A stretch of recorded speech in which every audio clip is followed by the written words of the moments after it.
Senior most politician, సుమారుగా 40 సంవత్సరాల నుంచి రాజకీయాలు చేస్తున్నటువంటి నల్లపరెడ్డి ఫ్యామిలీకి సంబంధించినటువంటి ఒక రాష్ట్రంలోనే ఒక senior most politician Prasanna Kumar Reddy గారు. ఆయన ఇంటి మీద జరిగినటువంటి దాడిని ఇప్పుడు చూసినాం. అసలు మేమంతా చెప్తే ఇట్లా దాడి చేస్తున్నారంటే అంటే బయట నుంచి ఎవరైనా రాళ్ళు వేసుంటారేమో అనుకుని ఇక్కడికి వచ్చి చూసిన తర్వాత ధ్వంసం చేస్తున్నారు. లోపల ఒక్క వస్తువు కూడా శుద్ధంగా ఉంచలే. సరే, ఈవెన్ బెడ్రూమ్స్ లోకి వెళ్ళి ఒక పెద్ద ఆమె ప్రసన్న కుమార్ రెడ్డి అన్న వాళ్ళ అమ్మ, ఆమె చాలా వృద్ధురాలు, ఆమె ఉంటే కూడా ఆమెను పక్కకు నెట్టేసి ఆ బెడ్రూమ్స్ లో గానీ కిచెన్ లో గానీ తీసినటువంటి దారుణమైనటువంటి పరిస్థితులు చూస్తా ఉంటే కళ్ళ మీద నీళ్ళు వస్తా ఉన్నాయి.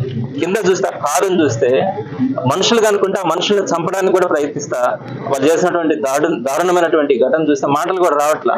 సో ఒకవేళ పొలిటికల్ గా చూస్తే మీరు విమర్శించి ఉండొచ్చు, ఒకవేళ ఆ విమర్శలకి ప్రతి విమర్శలు చేసి ఉండొచ్చు, రాజకీయాల్లో ఇవన్నీ సహజం.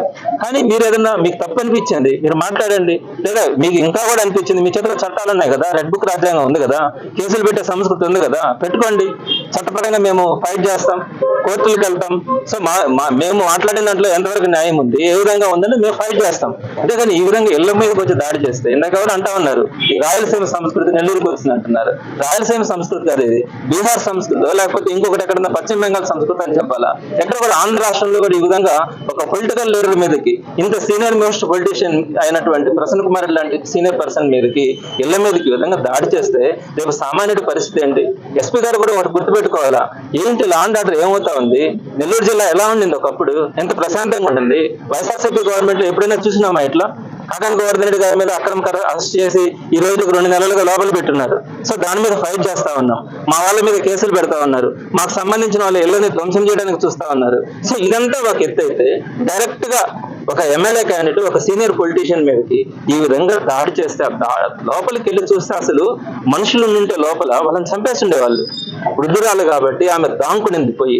సో అట్లాంటి పరిస్థితులు ఆమెను వదిలిపెట్టిపోయిన పరిస్థితి కనపడుతుంది. కానీ ఇంక మిగతా వాళ్ళు కనుకుంటుంటే ప్రసన్న కుమార్ రెడ్డి గారు వచ్చేసి ఉండాలి ఆ సమయానికి ఇక్కడికి. మరి వచ్చి ఉంటే ఇక్కడ పరిస్థితి ఏ విధంగా ఉండేది అనేది మనం ఒక్కసారి కనుక ఊహించుకోలేకపోతా ఉన్నాం. సో తప్పకుండా కూడా ఇవన్నీ కూడా నేర్పిస్తా ఉన్నారు, కొత్త ఇవన్నీ కూడా. వైఎస్ఆర్సీపీ కూడా రేపు వచ్చినప్పుడు ఇట్లాంటిది అయితే ఇప్పుడు చేయదు. కానీ ఈ విధంగా చేసిన వాళ్ళనైతే మాత్రం తప్పకుండా చట్టం ముందు వారందరినీ కూడా నిలబెట్టడం జరుగుతుంది. కఠినమైనటువంటి శిక్షలు కూడా వాళ్ళకి పడేలాగా ఈ రోజు అవన్నీ కూడా కేసెస్ ఫైల్ చేయడం.